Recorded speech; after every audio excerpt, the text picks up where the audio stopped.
All right, guys, we are live. We have a lot to talk about today. We got the winner of Best Ball Mania 3, Pat Carrain, Davis in the Best Ball Mania sandwich, and myself here. If you want to follow those gentlemen, I put the link to their Twitters in the link below, along with the Discord. We're going to be referencing some links I put in the Discord today, so make sure you join that. Let's do this thing.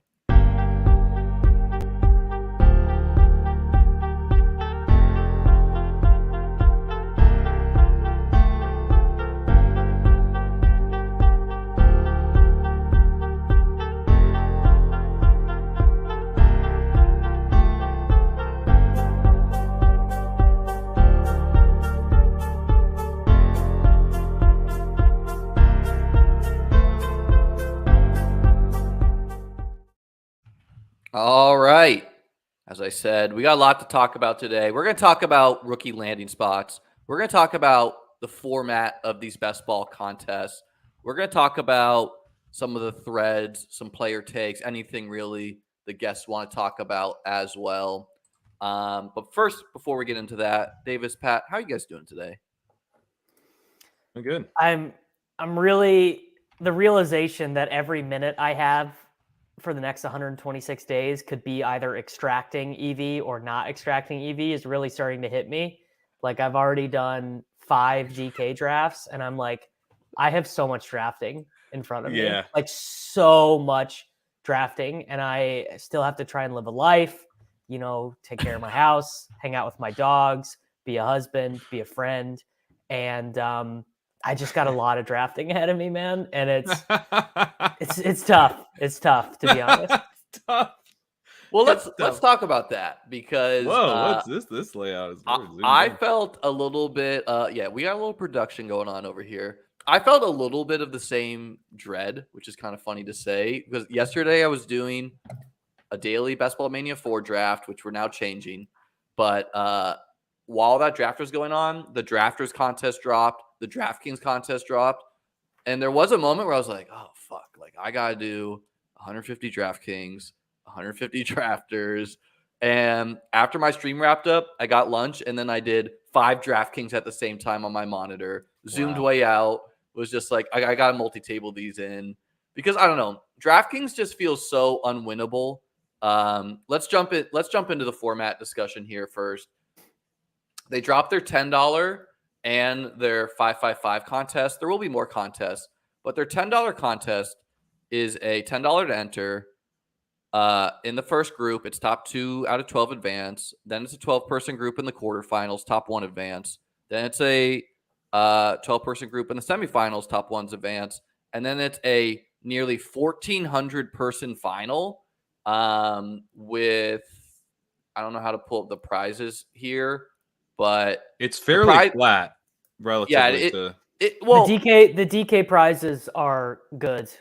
Yeah, it isn't flat because to me it's like I really don't know how to do this on desktop. It's easier on mobile, but it isn't flat because they have like they're paying top 10, I think 100K plus.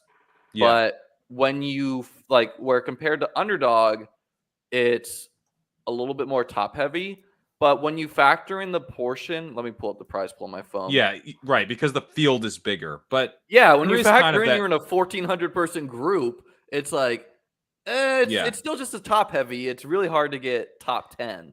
I guess I get what you're saying, but at the same time, if you're 3 points off the absolute top lineup, that I guess it could cost you more because maybe there's gonna be more similar teams, but it's not like DFS, right? Like it's going to be a little bit more random. Getting speaking for personal experience, getting 10th in some of these tournaments that I play is just like getting a swift kick in the balls. It's miserable. Here's the thing. But if you get 100K for 10th, I mean that's if I win 100K in best ball this year by hook or by crook, I think I take that, right? If you tell me I beat my face into the ground drafting these teams for the next 4 months and I can come away with 100K, whether it be on drafters, I think 3rd is 100K on drafters. I think, 8th on Underdog is 100K, 10th on, it doesn't matter to me. We're gonna look through it all. So first on DraftKings is $1 million, second is 500K, 10th is 100K. Last to like the bottom 50% get $500. You're making 10K if you're that's found money because all the found money that on a goes $10 entry. Yeah. Top 100 are getting 10K. So it does feel like it's a little bit flat, but at the same time, you're in the bottom. It's just when the final size group is just so absurd. It's like I personally would rather have seen something like, I don't know, 16-person groups or whatever they need to do to get the final size group. I hate that. I like this better. I hate the way You Underdog do? does it, where advancing from the semifinal to the final feels miserable. I think even from like a customer acquisition, product design perspective, I think having more people, more entries draw live to the final or have a team in the finals, like it's just because the thing you hear is like, oh, the Underdog user experience is great. The Draftkings user experience, the UI is not as good, but if you have more people feeling like they're drawing live on DK, I love that. I also think at the $10 price point, I want this structure. Like I want it, right? Kind of like you have, if you're doing like a DFS tournament and you're going to enter a smaller thing, like generally what you're doing is you're going to have a bit of a bigger field to have any kind of money up top. So I'm kind of used to that, I guess. And so I don't mind the idea of, okay, it's a, 1,500 person final or whatever. It was a little under, but you're getting better odds of making the final in the first place. And then like you're sweating a $10 entry. I don't think I would like this as much if it was BBM. Like BBM, the kind of the signature tournament for Underdog. That would be a bit of a bummer if it was like a 1,400 person like final. a huge final. But we have options, right? Why are we so forgiving for DraftKings though? Because we just don't care on DraftKings, and we just don't think we're going to win that one. This is a $10 entry point, and it's basically their lotto. You're accepting $5 last year. They're just they're just throwing stuff at the wall. It was $20 a year before. That's fine. Then except 5, that it's then 10. This is it's a lottery. Yeah, this is a puppy. This is their puppy, which I mean, if they did the same thing with the puppy, if they were like the puppy has a 1,500 person final, but it's easier to make, I would be into that. That's cool. Yeah, it's like a puppy if puppy was BBM. My personal take would be I want to get to week 17 and being like, I've got a chance somewhere. One of these dumb websites, I've got a chance to capitalize on all the work. But you want a realistic chance. You don't want to. How deflating is it to reach week 17 and then get $500? Viewing these things as a realistic chance is a total folly. It's just that's not the way it works. Realistically, you are a dog to make money. Even you guys who are champions, who are good players, who have the bankroll to enter all the contests you want to enter, you guys are in a vast amount of the simulations. You guys are dogs to make money on best ball. I think it depends on the contest. I agree with you. Type. I mean, I agree. It's even if you have a big edge to take down one of these tournaments, you need a lot of luck. Like go look at Nelson Adcock's simulations he does for all the golf tournaments. He'll sim out there's like 38 events in the golf regular season. And so Nelson will sim out a guy who's like the best of the best, like expected 15% ROI, and he'll do all these sims. And then like, because of the way the tournaments are structured, like 85% of the time, 80% of the time, the best of the best lose money just because of the nature of top heavy tournaments. And you just gotta make peace with that. Yeah. And I think that's why, like your theoretical EV in these really large GPPs is the highest it is, but realizing your EV is really hard. Obviously, it could take lifetime, and that's why viewing best ball in a single season is just wrong by me. Like it's okay to have a losing season in best ball. You would much rather get like first place. I mean, you should expect it if you're playing like this. You should expect to have a losing season. I think that's one thing. Yeah, you should expect that. If you only played BBM4 and the DraftKings $10 and the drafters, and you just max these super large field ones, you should absolutely expect on average. And that's all I'm doing. I'm your not risk grinding. of ruin though is also not super high. You're going but that's fine because I don't play fantasy sports professionally. Like if I lose $10,000 playing best ball or $5,000 or whatever, it is what it is, because the risk of ruin, like $5,000 is not nothing. Obviously, like I'll feel that, but Well, I would seriously consider. Let's jump into DraftKings next tournament. I actually emailed them. I was like, "Hey, it would be great if you guys could release a high stakes mill to first, something like their 4K, whatever." But they ended up doing. Liam's emailing everybody. Liam They're emails like, "Shut the Kalish, fuck and up, they're dude." like, Liam emails Kalish, and Kalish is like, done. I've Sir. never even considered like emailing We're moving DraftKings and being markets like, over here. "Here's what I'd So, like to see in your next tournament." Anyways, Wait. Actually, sorry. Just on the DraftKings thing before I forget, because I think Davis should speak to this a little bit as someone who grinds the crowns. But Kyle Dvorchak was kind of cluing me in. This is why you do it. So DK, the $10 milli, you get $150 rake back added up. So it's basically $9 an entry. Your first entry is free. But then with the crown rewards, and my account doesn't work this way, but some people can even do their missions for $10, right? Where you go in. You could do one mission, but it doesn't let you do infinite missions for here's the rake back, guys, if you're interested. No, it doesn't let you do, Liam, like, that's infinite wrong. missions, If your right? mission is $10 and you click start mission and you go do a best ball entry, it's going to add those up. It's going to stack those on top of each other. Now my missions are always 20, 27, or 33, so it won't work for me. But there's a way you could do this and end up getting something like 20% rake back in fields that I think we all sort of acknowledge are a little bit softer than Definitely Underdog. Softer. Does it really work that way? Because for me, I thought I could do one mission for the whole best ball season. No, when I tried, but I mean, your mission is going to be. I mean, I assume your missions are like $100 probably, because you're only playing. They're like 100 plus. So it doesn't. But if your missions were lower dollar amounts, you could stack them up and get and so I mean, I don't know the exact math, but Chris Spags is saying they all right. Well, okay. So to track that, but I could only get one last year though. I could get one mission locked in, which was absurd to me. That you're also getting in crowns back for $1,500 times 0.10. And this doesn't. You don't need to be in the oxen tier, right? You can just get your.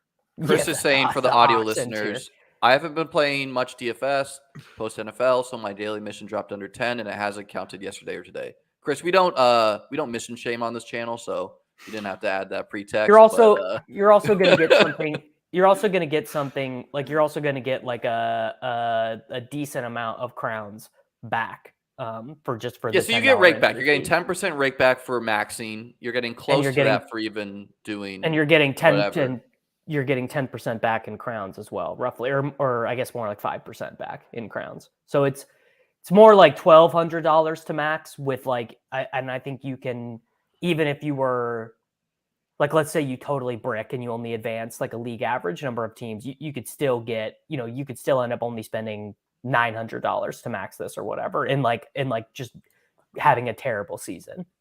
And also it just would not shock me with DraftKings if like someone fired off an email to them and was like, hey, I want to do the mission. Me either, so it sounds like you're gonna do it. No, if someone was like, hey, why aren't my missions working for best ball? If they're like, oh yeah, we forgot to press that button, here you go.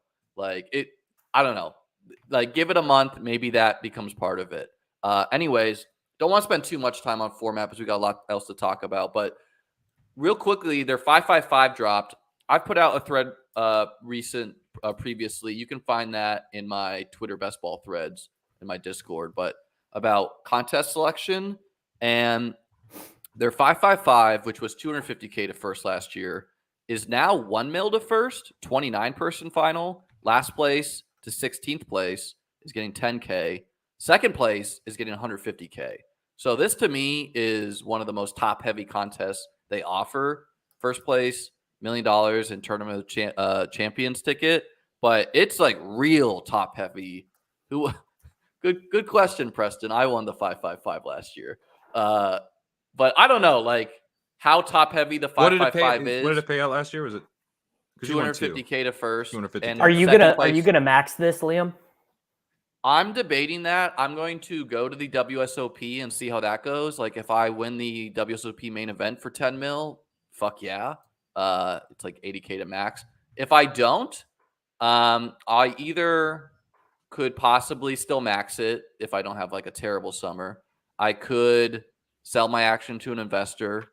I could sell my action to the community, or I don't know. Like I'm gonna think through and determine that by July. I didn't max the 555 last year. I did about like 47 entries or something, and the max was like 57, I think. But the nice thing about the 555 is it also overlaid, and it probably will again. And for those who don't know, when best ball contests overlay, it means that they start taking third place teams and fourth place teams, really whatever the highest team is. And those are playoff teams now.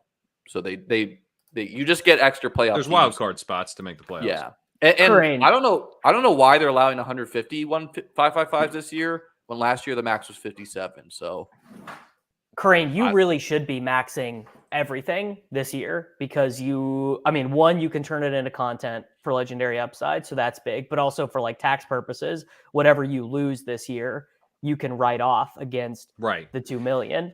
I can write. That's right. I would max if I were you, Pat, no doubt. I would max all these contests if I was you. I mean, imagine how big it would be for the thing you just started if you win any of these, right? 555, the 10. Yeah, I mean, look at me, Pat. Like I'm just the company's huge after winning another contest. I think it's big, Liam. I think it's bigger if only we had a model. No, I'm kidding. But basically it's like my entries are half off is what it comes down to. I'm only risking half of what, because I can write off the losses. Now that doesn't apply to drafters really, because drafters, the contests are live. Like I think technically like my entries aren't dead until after 2024. Yeah, till 2024 hits. So drafters don't help me quite as much. I think drafters is the same. It's going to be first off, you're talking like less than. I don't know, like tax. I guess drafters. like for tax purposes, like the chances of you scoring like 80,000 points is not possible, right? Like you couldn't vault.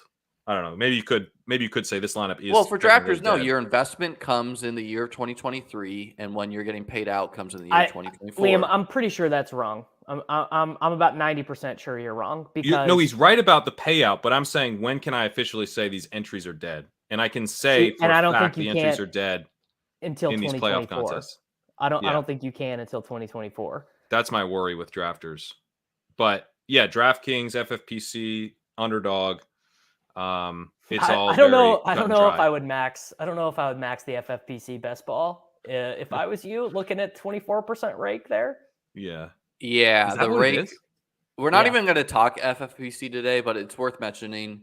It's $125 to enter. It's like $200K to first, I think. The rake is usually, the best ball one in the past has not been crazy. I've not calculated this year, but their managed leagues are high because they have actual people they hire. But I thought the rake was low on the best ball tournament. Someone was telling me that. No? I mean, maybe low compared to the main event, which has been like 40% rake before in the past. Yeah, we'll check on. We'll do some rake policing. All right, let's rake police soon. Are you gonna do like an absurd amount of main events, Corinne? Are you gonna do like? No, I don't want to do. I don't want to do an absurd amount of main events. To be honest, that's like I want to do best ball. Like I did 10 last year, and 10. I don't want to manage this stuff.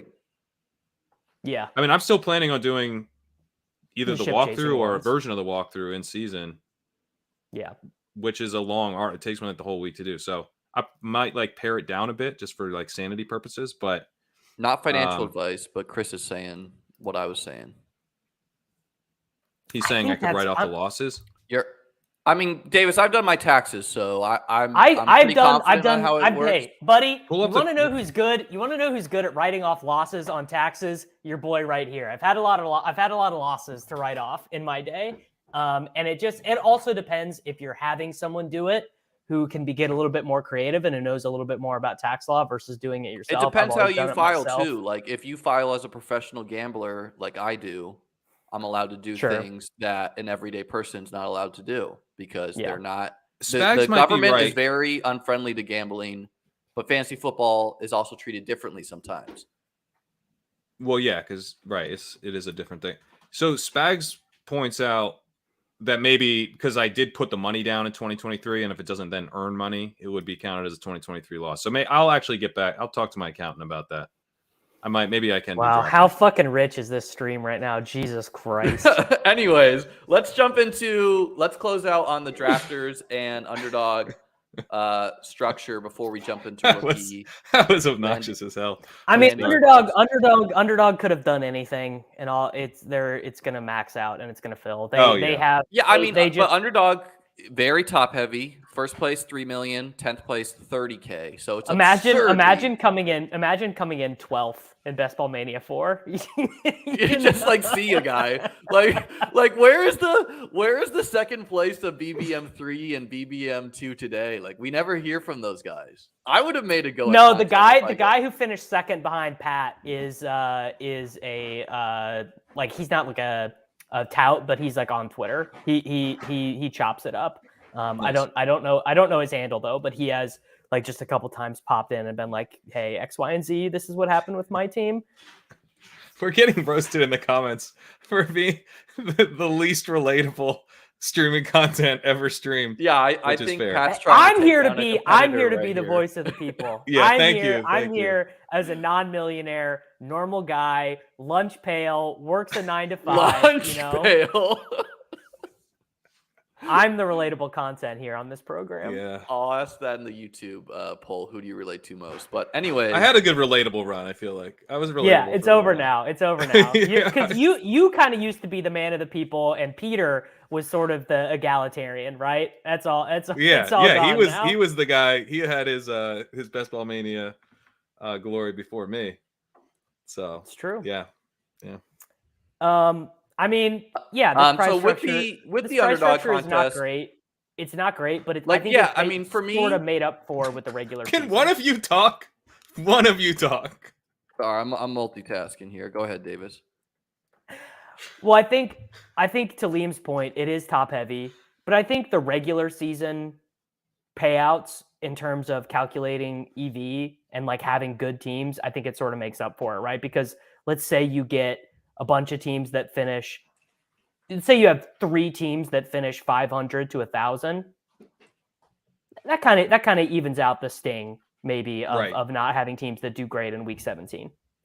I think the point cutoff, I want to say, was like around like 1785 to finish top 10K last year. It's not a perfect number, but I went back and checked, and I probably would have had like 3 or 4 teams in the regular season prize, not even trying for that. To me, the regular season, like no one is asking for this other than Underdog, the 1,001 to 10,000 getting $250. Like, yeah, I think you're happy if you get $250, but this is $2.2 million, $2.25 million they're giving to this.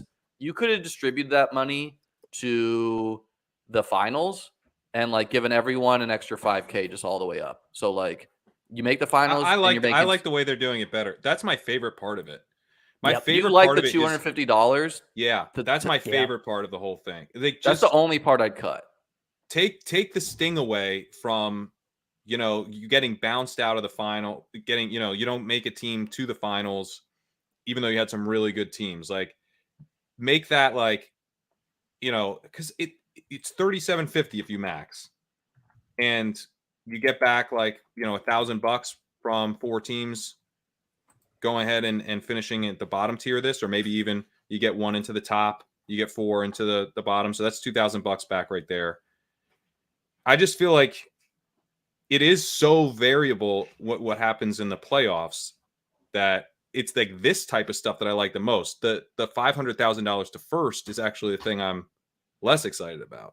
I just like, you had a good season. You had a number of teams that were really, really strong, and basically your season got close to paying for itself on that alone.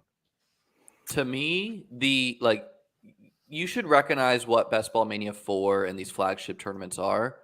It's a dream, right? It's top heavy. You're chasing the first place prize.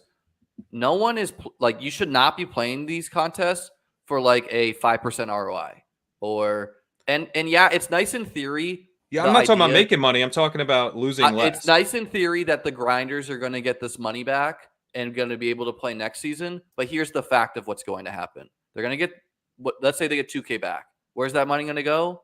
Into Playoff playoff best best ball. ball. It This does not. is- It's not like they're saving that for Best Ball Mania 5, right? It's just another way for the site to re-rake the money, and you want to spread the money as a site. I guess, but I mean, you know, maybe playoff best ball has a similar thing where it's like it's rewarding you, you know, and so I don't mind the idea of, you know, you had a really strong. I mean, you have to draft some really strong teams to even get back like a couple grand through this. So it's not like you know, everyone's just getting their money back, but I kind of like that part of it.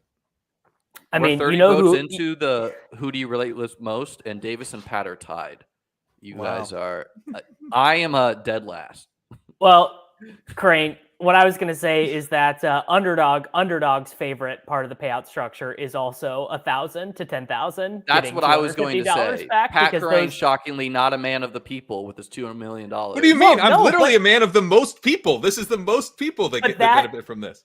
No, but we're literally like, I'm also saying like that's what people want. People treat money my vast experience is once your money is on a gambling website, people treat that money like it's gone. That money is not a part of their spending money. It's not a part of their budget. It's not a part of their life role. It's play money, right? And so increasing the amount of people who get some money back maybe it makes us dislike the price structure, but more people are going to have a positive experience with Best Ball Mania 4 getting some of this money back and having money to do playoff best ball, money to do pick'ems. And yeah, it works out. I mean, it works out for Underdog too, but I actually think that's a case of mutually beneficial. Also, remember, most people are not maxing for the site. How many people are maxing this? Like 50 people maybe are gonna do 150 entries. Way higher for this one, I think. But how many maxed it last year? I asked Hayden for that data. We're not giving it. So I would suspect that Underdog doesn't want to share that for competitive reasons and maybe legalese. I don't know. But it's not a high. I mean, I would be generally interested. Like, how many people are doing 1? How many people are doing 10? How many people are doing 100? Like, that's just intriguing info to me. We don't know, though. I believe it has been released for past contests, but not sure. And the advanced structure is 2 out of 12, 1 out of 16, 1 out of 16, 4, 4, 1. So hard to reach the final. Hard to reach the final, which is another reason I like that lots of people are getting at least some money back, because 1 out of 16, 1 out of 16 is tough. That's harder than it was last year too. Wasn't it 2 out of 18 or something last year? It's harder, yes. It's harder than it was for BBM2, but we should expect that for a 670K person contest. I mean, it is a little outrageous to go from 3 mil down to 30K for 10th. Like, well, they could have so easily made 10th 100K, and you know how they could have done that? They could take that $2 million and like that, but whatever. Well, or they could take the first place prize down. I mean, there's, well, that's a marketing vehicle. That's a marketing. The marketing vehicle. They kind of, that's a needed. thing. And I agree with you. Yeah. And it is what it is, though. At the end of the day, no excuses. Don't come bitching about the contest structure. You are not a man of the people. No, I am. I'm saying realize what you're playing, right? Bitching. And don't play this contest if this is not appealing to you.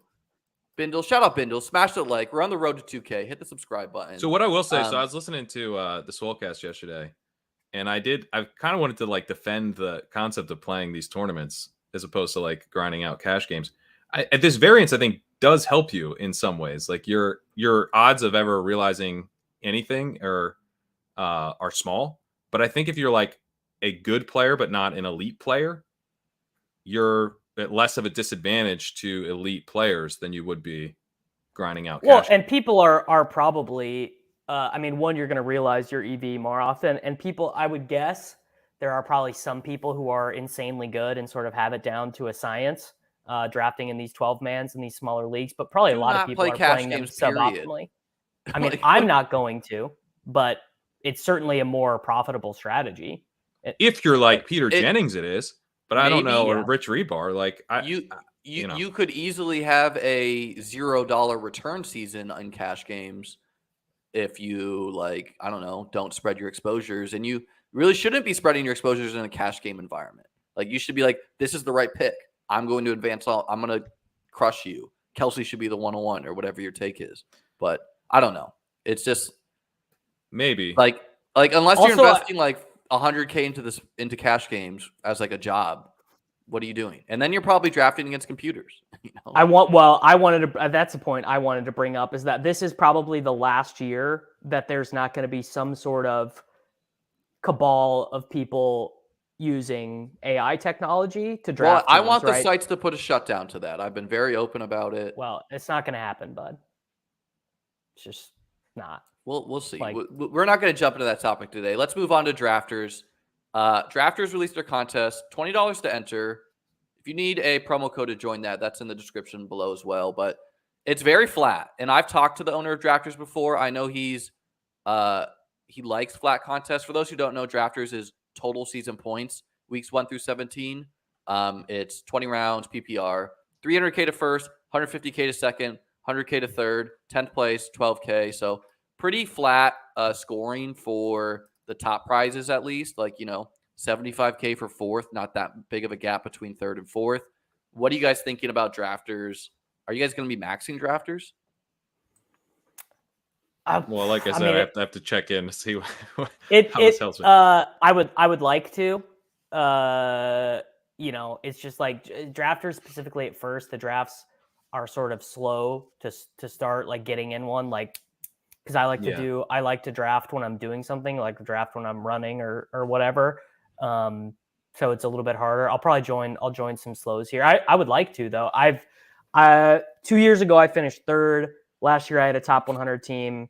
I would like to continue. It just feels like this is a style that is a little bit more exploitable for player takes. Like if because some of the player take stuff ends up being so random in Underdog due to the sequencing. But drafters is going to, if you just, last year, if you had just been like, I'm taking Josh Jacobs every single time, almost regardless of what else you would have done, you probably would have found the right combo to get first place. Well, that's the thing, and that's why I think total season points is less skilled. Because it's was it that skilled of you to be like, I need Josh Jacobs in every draft? Yeah, I think players... Feels pretty skilled. Feels pretty skilled to me. It doesn't... It's it had a high payoff. It was a bet with a high payoff. It's congrats, you had Josh Jacobs. It's a kind of a binary thing. I don't know. Unless you had 100% Josh Jacobs, and Josh Jacobs wasn't even on the winner of drafters last year, or he wasn't on King Capital's team. He was on the drafters one, I think. But I can show you guys. So I haven't really done drafters in a big way. I dabbled some last year on it, but player takes, it sounds like you would maybe go a little bit heavier in terms of your exposures if you felt like you really had a super strong I drafted 46% Malik Willis last year. Okay. And then what are you doing? This is my top team, 126. But here's the team who won. Look how many dead spots it had. It had Zach Wilson. It had Breece Hall, who obviously helped in the beginning. It did have Josh Jacobs. It had Miles Sanders, Ryan Robinson, Alex Madison, Jerick McKinnon needed. Devonta Foreman needed. Wideouts it killed. JJ, T. Higgins, Tyreek, Lockett, Garrett Wilson. But then look, dead Robbie spot, Anderson, a Corey bunch Davis, of dead spots. Cedric Wilson, Nick Westbrook-Akine, dead spots, and then pretty nutted at tight end with Kittle and Ingram as far as how they work together.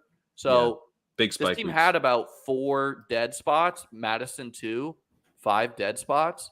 It literally didn't have a QB2, just had Hurts. Wow. And took it down by about a 20-point gap.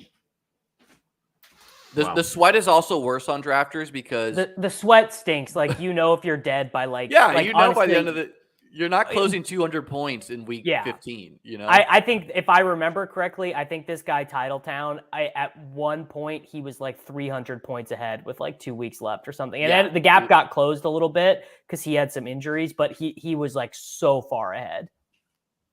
This guy beat him on quarterback, Hurts and Fields. But I'm guessing. See, but look, he went 3 quarterback. I mean, that seems because people talk about going 3 quarterback to maximize regular season upside and stuff. But this would be a case where, man, if he didn't have Mac Jones with a Hurts Fields team, that would have been nice. I do like the 3 quarterback and 3 tight end stuff in the 20 round drafts. But even for, I don't know, you're trying to hit like a nut outcome. I know it's a regular season thing, but like Hurts Fields seems more than enough. Well, that brings us to another thing I wanted to talk about. I put out some posts, and it was just kind of, I'm such a visual learner that I think going through these exercises are really helpful. And I just took total points, added a score, weeks 1 through 17, and I gave some quarterback examples. So wanted to read this off to you guys and see what takeaways you have, if any. And then I did one for tight end too. So if you took Allen Hurts last year, you got 491 points. If you took Allen, Hurts, and Mahomes, 520. So if you went with the elite 3. Just Hurts and Goff, 443. This is over 17 weeks. So 50 points a week is about 3 points, right? Geno and Goff, 348. So you're giving them up like 100 points to the Hurts and Goff. Yeah. Geno, Goff, and Daniel Jones, 3 guys who are good and hit, almost 400, but still getting crushed by like Allen and Hurts, obviously. Just Mahomes was 413. And then I didn't include Fields at first because I don't feel the archetype of Fields is going to be something we see each year, although there is one guy this year. There is one this year. But Fields and Mahomes, 456. Fields, Goff, and Daniel Jones. So this is like 3 guys who smashed, 443. Fields and Goff, 422. So do you guys have, this is for regular season points only, really, because I think double elite is, for playoff purposes, could be better or worse. We're not going to get too into that, but what are your guys' takeaways about about these numbers, if anything? I mean, I think it shows the fallacy of what I was just saying, like, oh, I kind of like taking 3 quarterbacks and, the spike weeks will hit at the right time. Like, I think it's wrong, right? Because I think what these numbers show is it's like you just still got to nut out. Like, you still have to pick the right players. You still have to select guys who are going to generate a lot of points. Like, the odds of getting, so like 2 quarterbacks. Who like it's hard to get Geno, Goff, and Daniel Jones. If you had Dak Prescott, Tom Brady, and Zach Wilson, see a guy, Yeah. Well, I actually think in some ways the 3 quarterback stuff becomes more interesting, especially if you build like that. The Geno, maybe not Geno. Let's say, well, my team was a 3 quarterback team with Brady, Daniel Jones, and Tua. But it's like the idea of you can kind of get through a playoff week with one of the guys potentially, or get an unexpected spike week in the playoffs. But the odds of that happening, I think it decreases a lot once you get past a certain type of quarterback. Daniel Jones was kind of the line in the sand last year, roughly, of when there was like no upside left. So that Geno, Goff, Daniel Jones group. Well, only a 50-point gap between these two. That's like 3 points a week to your. Is that significant? No, I don't think it is.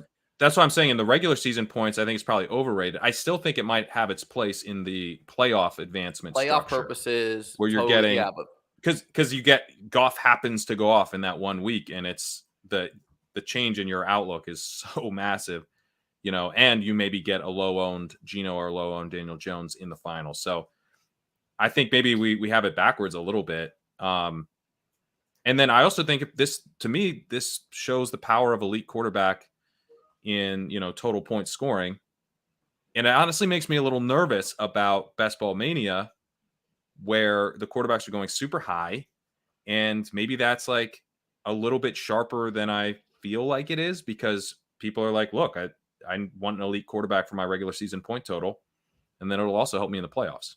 It also can help you in so if you had to choose, do you think Allen Hurts or Mahomes, one of those 3, will be on the regular season winning team? Yes or no? Davis and Pat, what's your thoughts? I would say, I would probably lean no. I think it's much You're taking harder. The field. Yeah. I think it's much harder for Hurts and Allen because their weapons are so expensive. Whereas you could not take Kelsey, get the nut first round running back, whoever it might be, and then hit on MVS, Rice, Richie James, McKinnon, CEH, Leonard Fournette. Yeah, but whoever. No, but if Hurts goes for like 2 rushing touchdowns a game for a 7-game stretch, you don't need his weapons. You know, Hurts Hurts scares me a bit, but Lamar's there, and the Allen you can cheaply backstack too, like right? just as easily as Mahomes. So I don't agree that like I'm giving you the big three elite guys. So spend burning a round 2 pick on a quarterback or whatever combination of quarterback you want late. Plus you have to hit the nuts in round 2, and the guys who hit these elite guys can't hit a guy who's comparable to those later in the rounds. Where Right. I don't know about you guys, but I think the market's like pretty inefficient all over the place. Like there are plenty of like starting wideouts late. There are running backs I like most rounds, not as much late. There are a lot of tight ends I like all over the place. Quarterback, even like, you know, is it going to shock me if Will Levis is some like mobile dude in the NFL or Yes, I don't know. That would shock me. He ran in college though, right? He Like ran a bit in college. I wouldn't. let's I not get think into he Will could be. Levis, but He could be Daniel Jones. Lance is obviously the dude I think that can screw this whole math up. If by hook or by crook sure. he ends up. Richardson, I think it becomes less obviously. like, well, Richardson gets more expensive every day, but Lance, how expensive if can he Lance, get though? I mean 6th round probably. Yeah. But the thing is quarterback prices have gone up, but the Trey Lance thesis remains the same. Obviously, I don't think at this point he's going to be starting for the 49ers, but if he starts for whoever, just whatever team it is, if he gets traded, if Purdy suffers a complication, just whatever. Like Lance is, I think, pretty obviously the guy who can end up swinging this math. But so also Lamar and Burrow are too, I think, pretty strong. And like the 2v2s sure. you're getting with those guys are pretty strong. You know, those are not compelling really. 2v2s. You're getting them it's a round later, so you're taking a round. Yeah, just it's a one round later. round. I know, but it's like it can still be pretty nice. It's like what Deebo Samuel is your wide receiver instead of. You're right. It does feel like, especially at RB, but yeah, I don't know, like or Travis Etienne instead of like I don't know. And this doesn't mention the fact that like the guys like Tua and co are kind of being pushed up, whereas the market really should be pushing them down maybe a little bit if we're going to put the elite. Like all the quarterbacks are more expensive. So yeah, they are. It's not just the elite guys who are. It's also Tua. It's also Cousins. It's also, you know, the next tier guys who are closer in ADP than maybe they should be. But anyway, just to get a hard answer from you guys. Allen Hurts, I think it's close. I think it's very on the close. season-winning team, yes or no? What's your take? Yeah, I'll go. I think in the in the plurality of the simulations, I think those guys are so much better than everyone else and so likely to put up an insane amount of points. I'm going to say no just because of the cost. Just because once you get up into the second round, I think the field becomes a slight favorite. But I do. Gun to my head, I'd take the big three. But yeah, that's fair. It's hard to be wrong through. about this. Yeah. Now I did it at tight end. So let's talk through this. Just Kelsey. This is half point PPR. 254.5. Kelsey and Hawk. So the tight end 1 and 2. 296.9. So not that much more points for the tight end 1 and 2. Kelsey and Knox. So the tight end 1 and the tight end 14. 270. Hawkinson and Kittle. The 2 and 3. 235. Freiermuth, Njoku, and Knox. 188. Kmet, Higbee, and Taysom. 220. Ingram and Schultz. 190. Mark Andrews and Juwan Johnson, who was not being drafted. How long is this thread? 217. Gesicki, Hunter Henry, and Hurst. So this is like 3 who like kind of hit, but not really. 140. Knox, Conklin, Everett, Fant. 201. So 4 tight end, 4 decent hits. I zoned out so long ago. Well, anyways, let these numbers breathe over you. This also just shows, like at tight end, the whole thesis of just take 3 guys. Yeah, and it'll work out. It never works out. Like it doesn't never work out when it's this crew and these no. guys. You still have to hit. Like it's not like, oh, I'll just get through with 3 shitty tight ends. No, you still have to pick the guys who exceed their ADP, who score more points than the market thinks they will. Right. It is tough too, though, with Kelsey. I mean, Kelsey. He's Kelsey from last year. Did as good as I thought looking at this. Like, you know, like everyone's like, oh, Kelsey could be 101 if he does. But like 254 compared to 201 with 4 randos 50 points over the course of 17 weeks, guys. Just a 50-point, that's like 3 points a game. I don't know. Plus, you're unlocking a first-round pick is the big Plus, thing. you're getting Tyreek Hill or whoever instead of Kelsey. So, I don't know. What's your, I'm someone who sometimes does double elite tight end. Now, it's more for playoff week purposes, but I don't know. Obviously, these are tight ends that hit to some degree. If your 4 tight ends were Noah Fant and I don't know, Jordan Akins and Brevin Jordan, I did select last year, was a name Hunter Henry or you could get 100 points from your tight ends. So what's your take as far as season total points, elite tight end, yes or no, volume tight end, yes or no, which is elite tight ends. Elite tight end and a cheap guy is my favorite combo. Seen. We've seen elite tight end on the winning regular season teams on Drafters for a couple of years.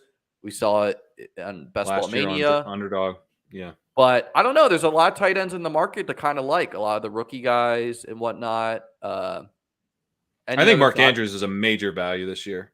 I agree. It's crazy. I got Hawkinson over Andrews personally as my tight end. I think that's wrong. Well, Kirk Cousins is just going to throw for way more yards. Do you even Jordan Addison, bro? The whole thing with Andrews, I'm in on Addison, but when a tight end elevates to be the number 1 target earner on their team, it's just so rare, and he's locked in.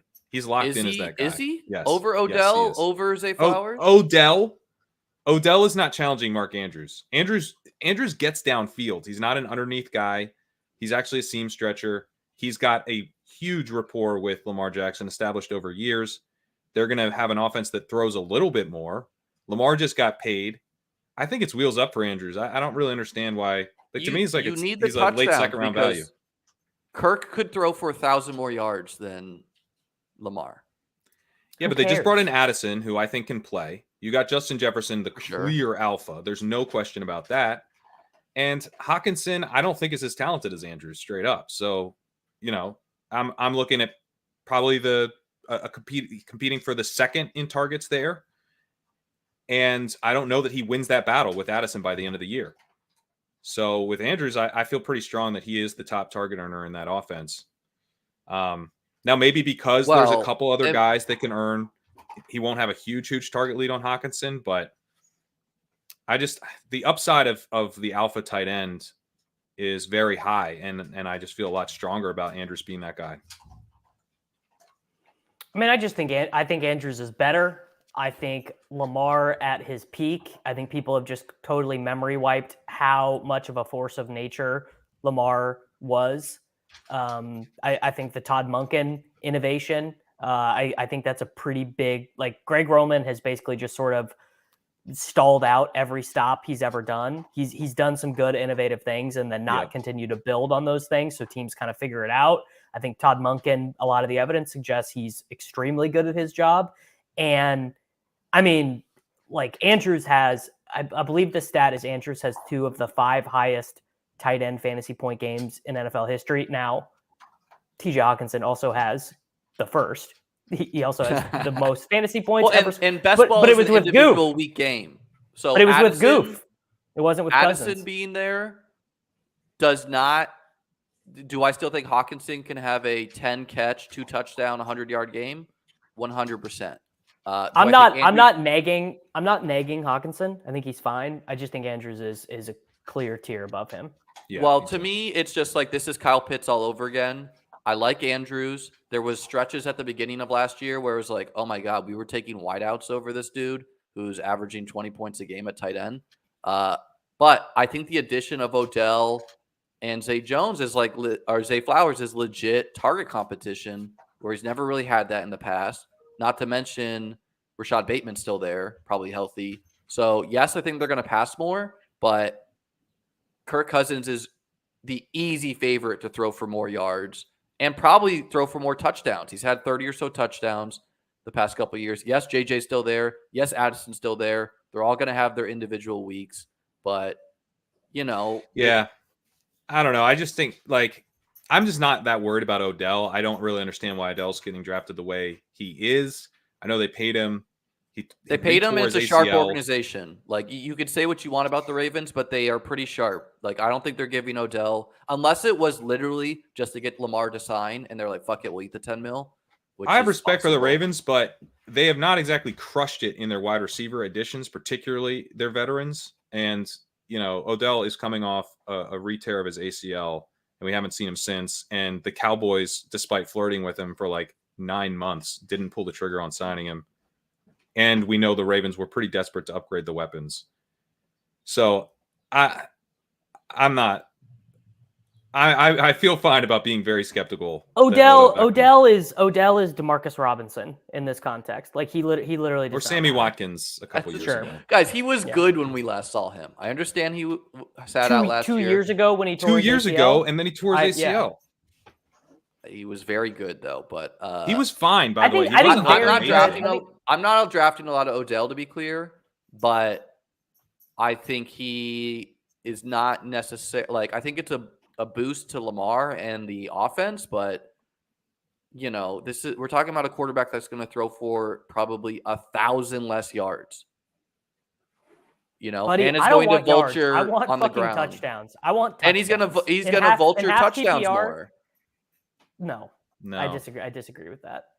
You don't think Lamar is going to vulture more touchdowns on the ground than Kirk Cousins? I thought you were talking about Odell vulturing touchdowns. The presence of Justin Jefferson, just lop off Justin Jefferson's statistics from Kirk Cousins. I guarantee you, Lamar's passing stuff. Yeah, that's a big thing, man. It's that like Jefferson is so locked into that. And if JJ role. goes down, Hawkinson is like tight end one now, maybe. No, and that doesn't happen to Andrews. Period. Well, because Andrews is already that guy. Justin Jefferson got 184 targets, 1,800 yards, and 9 touchdowns last season. Like I like TJ Hawkinson. I don't know why you're making me argue against TJ Hawkinson, but Mark Andrews tight end 2 and 3 in the market. But to me, I think Hawkinson's a better pick. There's also way more downside for Hawkinson if Addison is if Addison is better than I even think he is. Like if Addison is like a Garrett Wilson style guy where like the market likes him. Good. The market the market liked Garrett Wilson, but then Garrett Wilson came in and was a target dominator. He was always open. Like if that's Jordan Addison, we see TJ Hawkinson go back to who he was in Detroit, like 5 for 65 with a 37% chance of a touchdown every week. think tight end is a lot to do with how the quarterback likes to, and we've seen Kirk target tight end year after year. Kirk likes to throw underneath. He if he doesn't see something open, he'll go underneath real quick. So I'm with you there, but that's not, it's not as exciting to basically have Kirk's dump off option.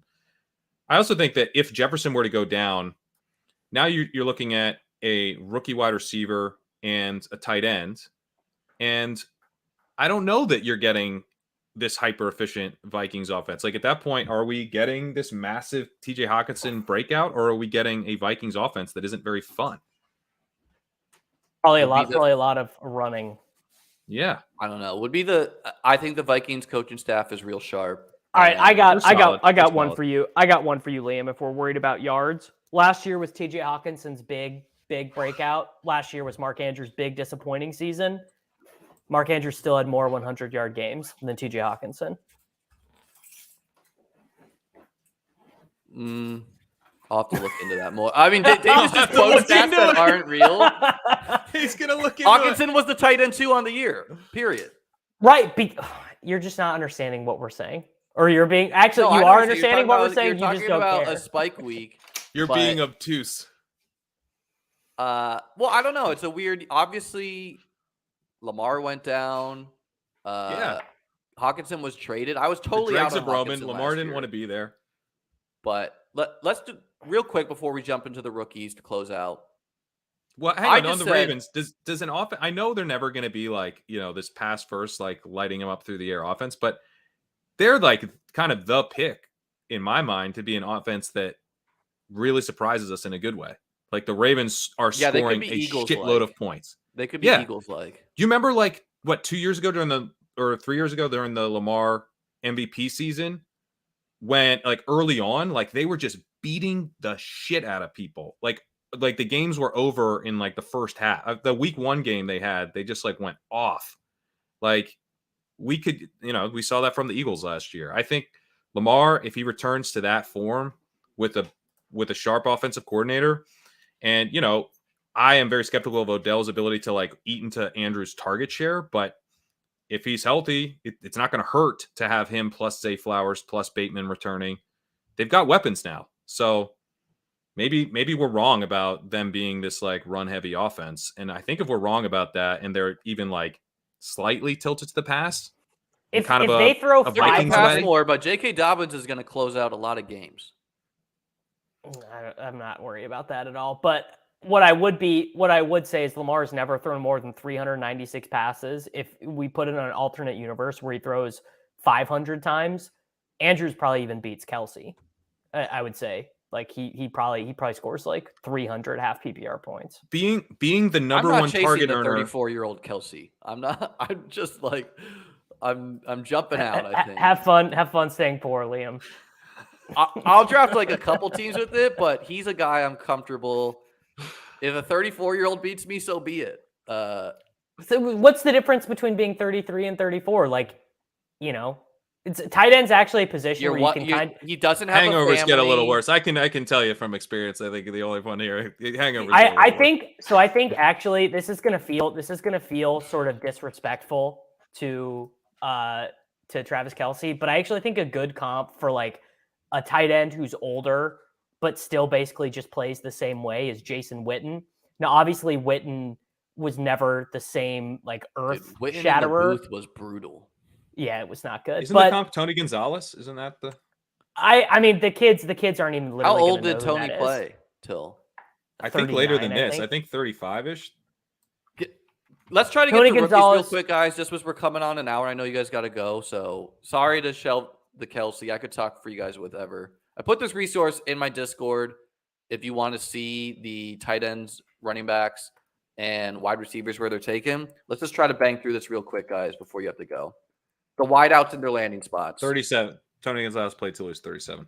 That's crazy. So I mean, I'm gonna have and some Kelsey. He had 83 he had 83 catches and 8 touchdowns, and then rode off into the sunset at 37. I'm not stressing Travis Kelsey yet. Yeah. He basically never fell off. He just was like, I'm done now. Yeah. So the wideouts, starting with like Quentin Johnston, a guy I think I was scared of in the big board. I'm in. He landed with Herbert. He landed in the Chargers offense. I want to be a buyer of nearly all of these 4 top guys. They went back to back to back to back in the real NFL draft. And then I'm buying some of these later round guys too. What are your guys' thoughts on the rookie wideouts? Which ones are you most bullish on? Any ones you're concerned about? The guys I hated the most before the draft, Downs and Hyatt. I was like so out on them, not interested, thought they were too expensive. And now that Downs, you can match him with Anthony Richardson and Hyatt. Those are two of the most overpriced guys in the market right now. They're the guys who are going ahead of dudes who got real NFL draft capital. These dudes are going to play. What's the thesis for Downs in particular? Because isn't he an underneath guy there? Like Richardson, like Richardson a lot, but he's going to suck underneath. I did not see Downs and Hyatt being the leadoff for the rookie the thesis. You guys know, I'm caring more about getting stacks and teams. You forget Isaiah McKenzie's still there. I didn't. I think Isaiah McKenzie stinks. I mean, he basically lost. He's probably playing special teams. Yeah, he tried to throw the regular season game against the Chiefs. So I think the thesis allegedly. The thesis with Downs is that if he is good, he is a very cheap stacking option with Anthony Richardson. Wouldn't you much rather have Alec Pierce? Like, doesn't that feel like a better fit? I don't care. I'm taking them both. I like to be able to backfill. I just like to find backfillable stacks, right? Because it's a harder thing to do is to backfill. And then Hyatt, I mean, I'm just looking, and I know Crane doesn't agree with me. He's a big Hodgins maxi. I'm not actually. I've just not given up on Hodgins. I am big into Hodgins, so you are in good company there. Well, ask Liam why he's big on Hodgins and how he's familiar. Oh no, he was drafted by the Bills. I forgot. No, but also just look at what the guy fucking did at the end of the year. Yeah, he was also electric. We were talking about him on Ship Chasing last night, and the point was made that he is making no money. I do want to note after the show He I could be looked into cut, that. but Well, but he's making no money because he's basically still in his rookie deal, and he was claimed off waivers by the Giants, so they claimed that deal. I think he's he's one of on the a guys who's restricted very free agent mispriced to deal. me. That's a potential wide receiver 1. Yeah, I'm fine taking him. He's risky, but I'm fine taking him. What about JSN, guys? I think it's really great sign for the Seahawks. The Seahawks, I think, were sharp this draft. Yeah, Charbonnet in the second, maybe not the best, but to beat the elite quarterbacks with Geno Smith, you need talented skill positions everywhere. And now they have 3 elite wide receivers. They have 2 elite running backs. They got a serviceable quarterback. That's a great Noah sign Fant, for the nice Seahawks. little tight end there. No, I think there's been a lot of talk. They don't run 11 personnel, 3 wide receivers enough. That's going to change. It has to, right? They don't throw to the tight end. So It's Pete what do you Carroll we're feel- talking about. He was directly asked if he planned to shift to more through wide receiver sets, and he was basically like, no. So Who would broadcast be that? careful a little. Who would broadcast that to their division rivals? Yes, this is what I'm doing. Here you go. Here you go, 49ers. Well, he did Prepare say your what he was defense for doing. He this. said we're going to run a lot of 2 tight end sets. I don't know. He was actually I think fine to talk about his schematics. so I'd like to say there's maybe a little bit of revisionism here of thinking Pete Carroll sharp because he redid the Seahawks last year when everyone thought they were going to be bad. He still has some really terrible ideas about how to win football games and what leads to winning. He's contrarian. At this cost, at where Hyatt is going, or not Hyatt, at where JSN Jackson. is going on. JSN is going on Underdog. I can't get there, which is not to say that it could be a terrifying fade. Right, Lockett gets injured. Lockett, big downturn in performance at his age.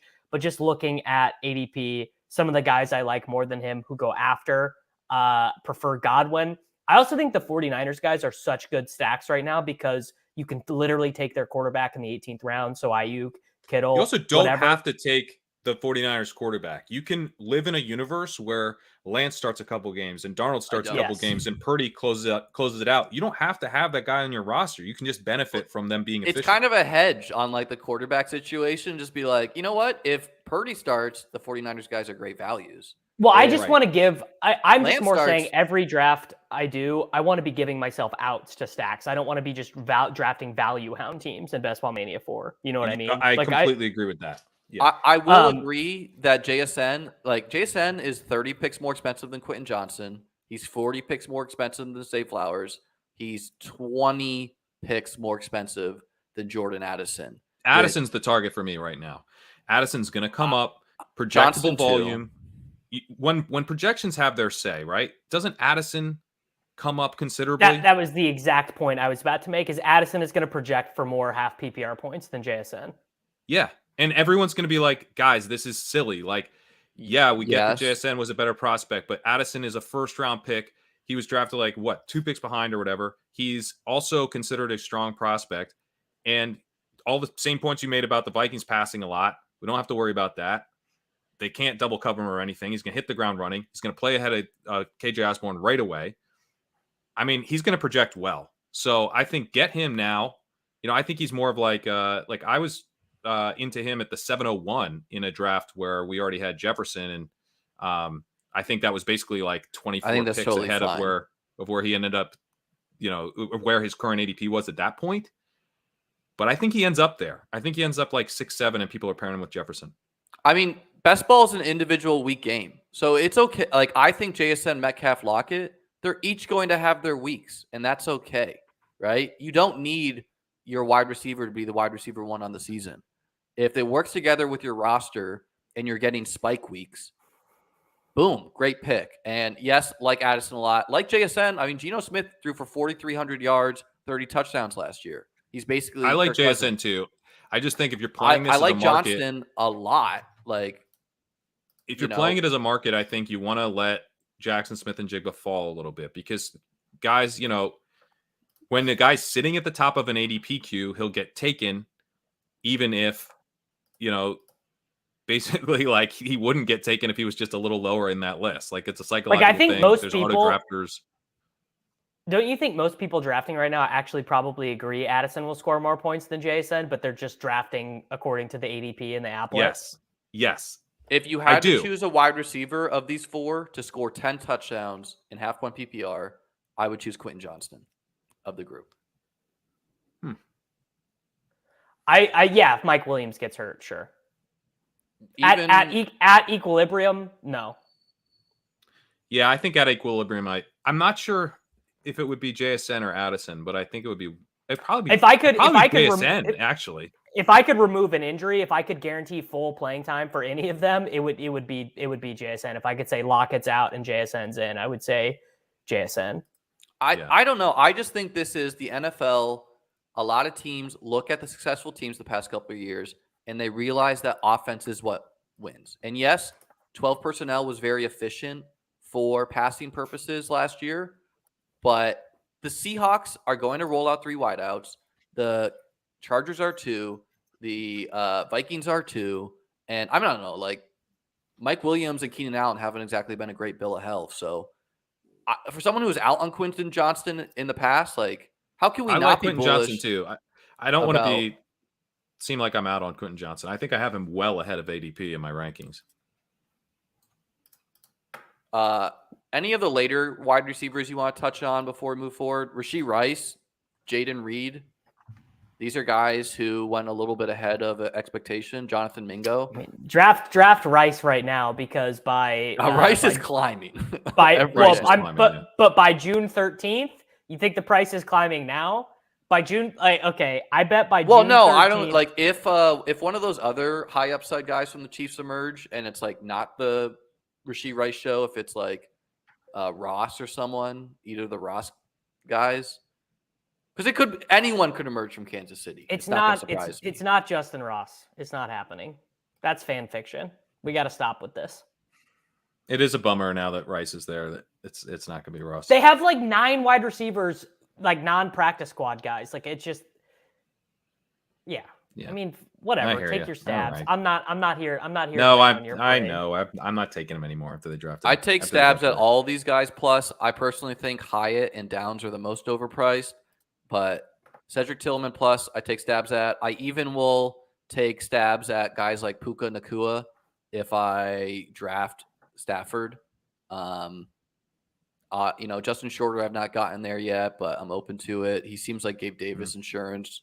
Any other deep cuts you guys have? Well, how do we feel about Cedric Tillman to the Browns? Like, is what's going on in Cleveland? I like him a lot more in Underdog, where you're just betting on random 2 touchdown week in week 15. Is DPJ out of there? Is it the no? I think he's the we let Amari go when his contract's up guy. But he's also a big guy who can get downfield. He wins at the catch point.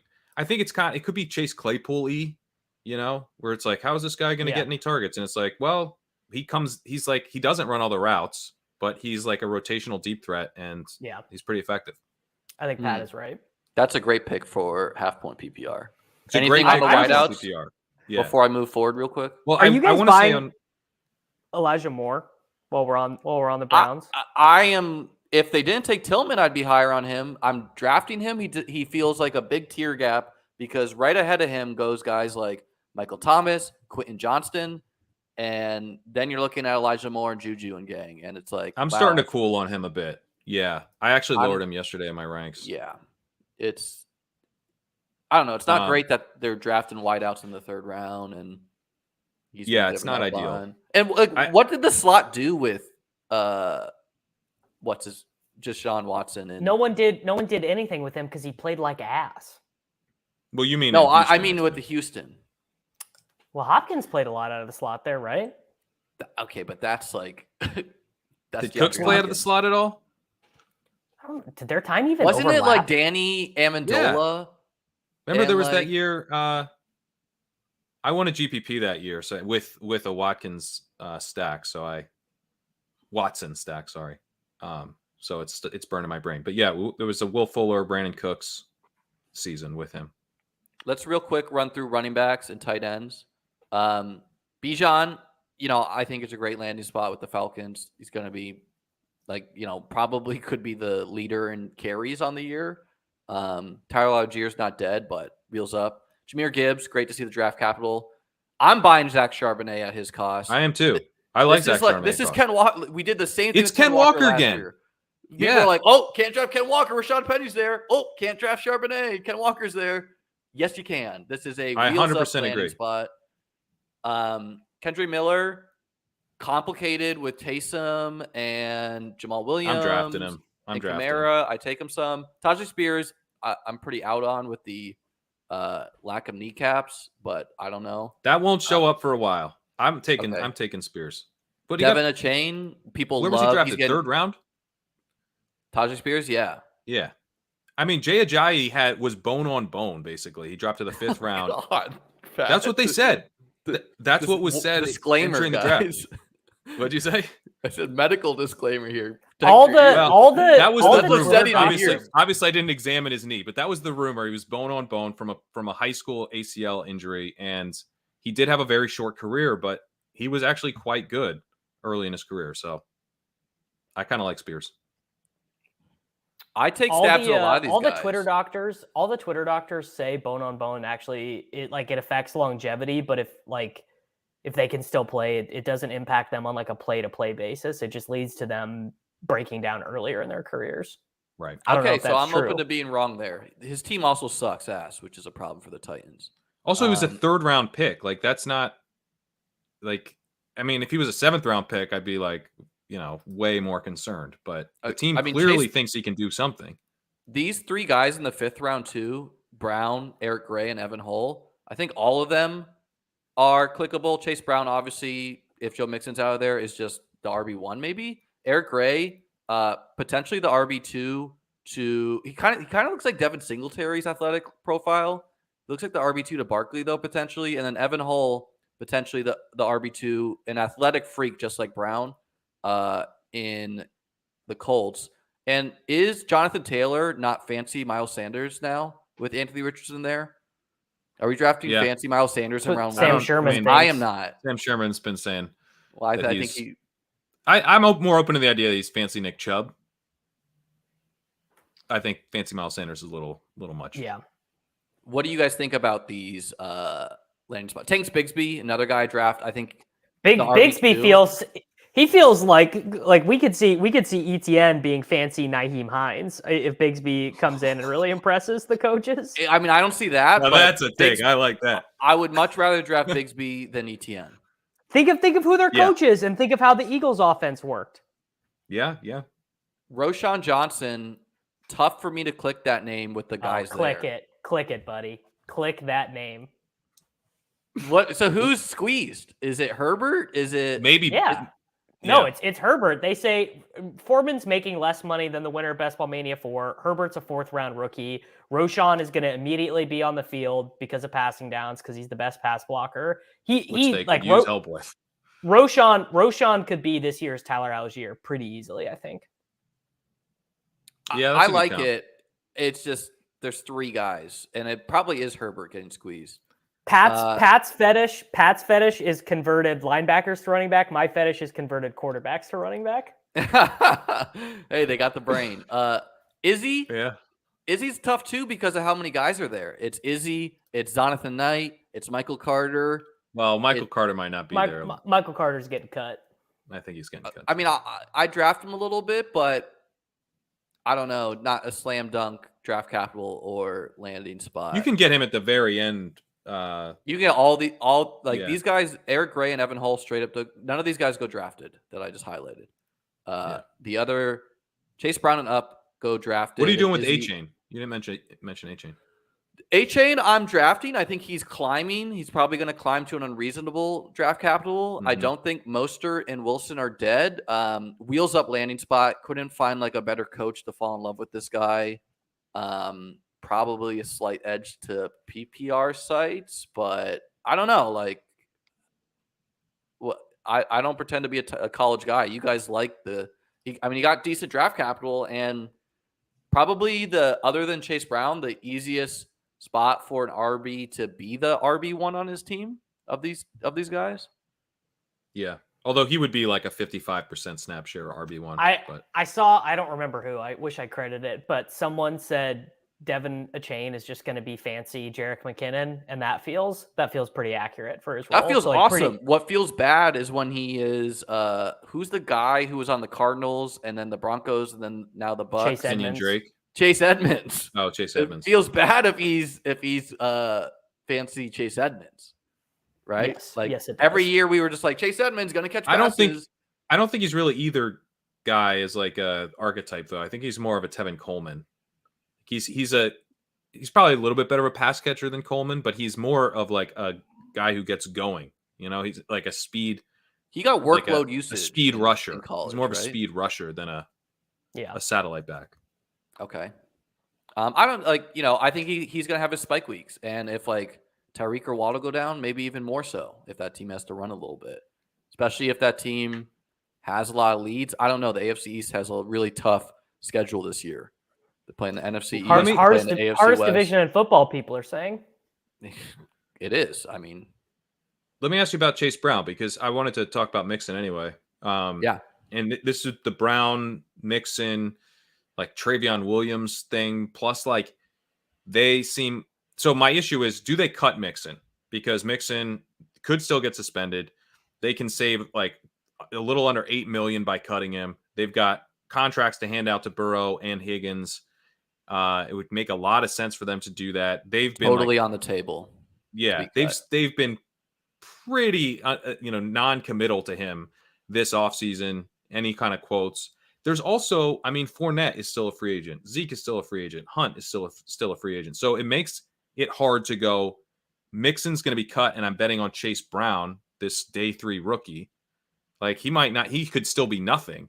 So this situation is very murky, and it's kind of hard for me to figure out. But I think the one thing I do not feel great about clicking Mixon now that he's back up into the 7th round. That's the one thing I have like some sort of an opinion on. I just even think that I could be talked out of, I guess. The team is totally likely to be waiting to see how this legal shit plays out, and I'm sure there's an out in the contract that they get to cut him if something happens for free.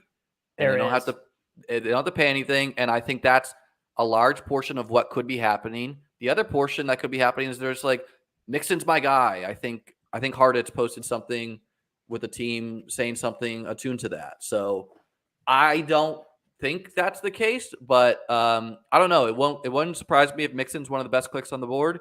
Wouldn't surprise me if Chase Brown's the RB1 there. Wouldn't surprise me if they brought in Fournette, Zeke. I don't really know. Like anything is possible. Zeke is just going to go to wherever it ends up being the absolute most annoying it could be. Like however it shakes out, just the so he's most back on annoying Dallas. spot. Easy. That's not that annoying because No, I you know know what it is. Annoying. No, the most annoying is he goes to the Chargers. Oh. Kellen Moore reunion. Yeah. Why'd you even put that? Kellen Moore in the didn't like him universe, though. dude? Kellen Moore wanted I'm Pollard. just because I Davis think said the the most annoying is annoying. That's Dallas. clearly the most annoying. No, it's Dallas because they're gonna like give him more usage than he needs in Dallas. I think the Dallas bridge is maybe a little burned. I mean, I think how does that conversation even go? Like, okay, yeah, I'll come back and pay for what the same thing you're paying Malik Davis, I don't think you go back in the building if you're. I mean, it's embarrassing. That's the thing. It's embarrassing. It is. The dude They cut him, dude. They signed him to this big contract. He got replaced by a guy who was his backup. Then they cut him outright. Now he's going to walk in. Imagine him pulling into the parking lot, parking his car, and about to walk into that Dallas facility. That would feel horrible. Hey, Zeke. Yeah, everyone's got to pretend that didn't all happen. Like, no, you just Zeke's here, everyone. Hey, yeah. Yeah, go to California, dude. Get a fresh start. I don't know. Chase Brown, I'm this drafting a lot right now, but not going to be surprised if he gets the Chris Evans treatment. Yeah. You are drafting him? Yeah. I'm not going out of my way, but I'm drafting him. Let's move on to tight end. I think tight end's super exciting. Huge gap in the market between Kincaid and the rest. I think that's correct. I think Kincaid could totally approach 100 targets on the year, like a big slot. I think it takes a lot of projection, but I see it happening. I think Sam Laporte is a great pick. I think Michael Mayer is a great pick. And Luke Schoonmaker. Luke Schoonmaker does not get drafted often, but he's a guy I'm taking a lot late. He went to a team that lost Dalton Schultz. I do not understand why whoever the hell they have is going ahead of Luke Schoonmaker round 2. Because they've already been in the NFL for a year, and Schoonmaker wasn't. I think it's Schoonmaker. I think it is Schoonmaker, yeah. Okay, great. Doesn't matter. We like shitty pronunciations. Here's the thing, Liam. I want just more. I want more of you pumping up Dalton Kincaid. Honestly, Yeah, don't go to Schoonmaker. I think that a lot. really- Look, I posted out those videos of Dalton Kincaid. Didn't take long for a lot of analysts and sites to follow suit. I love when people play to their type so much, and I love the idea of you just being all in on Knox the last couple of years and now all in on Kincaid. Well, I think this is what's going to happen. I think Kincaid is going to split slot duties with Shakir and Hardy or Sherfield, depending on matchup. So Kincaid's playing actual slot half of the time. The other half of the time, he's probably playing more like a tight end. I think Knox is still going to be Knox. Like, he's a guy. He's not going to get that many targets. He's not going to get that many yards. Can he get 6 to 8 touchdowns in the red zone on a good year? Absolutely, right? Period. Yes. Plays for Josh Allen. They gave him the contract. He's a much better blocker than Kincaid, but I think Knox maybe is the edge on touchdowns on Kincaid, but on like PPR, Kincaid should approach 100 targets, and people love to quote lazy. People are so lazy, period. Here's some shit I hear referenced all the time. Oh, round 1 tight ends, really bad, really bad for round 1 tight ends. I agree. That's if lazy. you add fucking context to that and you look at those round tight ends and who they played with, like I put out a tweet the other day where I did this, and I'll pull it up. Who's my man who works for Jared at Draft Sharks put out a tweet about round 1 tight ends who went around where Dalton Kincaid got drafted, and it was just like the quarterbacks they played with was like Deshaun Kaiser, 37-year-old Eli Manning for Evan Ingram. And Evan Ingram was good as a rookie. He got 100 targets. He didn't. Yeah, he was actually. He was very good as a rookie. Yeah, I don't think he's going to get 1,000 yards. So here, Jared Smola of Draft Sharks put out this tweet. Dalton Kincaid joins these 5 tight ends who were drafted between pick 20 and 30 the previous 10 years.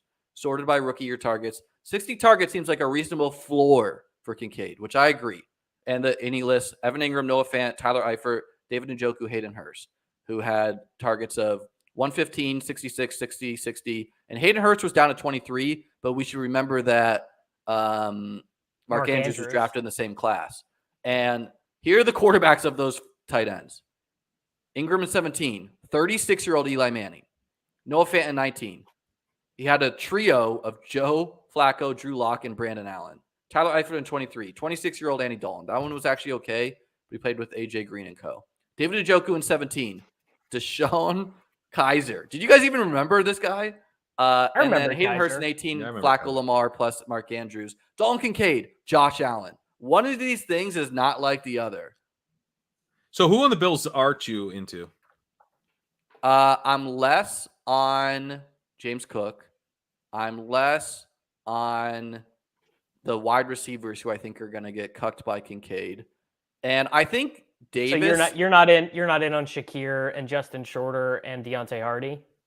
I do draft Shakir and Hardy for Bill stacks, but I think the addition of Kincaid hurts them a lot from a volume perspective. And I think Gabe Davis, ceiling-wise, is impacted a little bit. He's still going to have he's still a good pick for best ball because he's still going to have deep targets and touchdowns.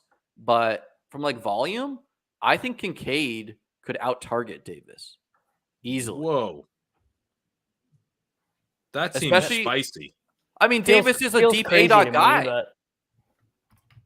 I know he's a deep A-dot guy, but he was running all the routes last year. And the rumor is that the Bills thought Kincaid was the best pass catcher in the draft. They view him as a big wide receiver. If Dalton Kincaid was a wide receiver, how do you think the market would be treating him? Because if you believe the Bills, they were shocked. I mean, can he play outside? Because they were shocked the Chargers and Quentin Johnson shown that he over can, him. and I don't think he can. That's sort of the issue, right? He is a 246-pound guy. We don't have athleticism on him. I mean, his final season in college was good, but he had a 28% market share of yards, 28% dominator rating.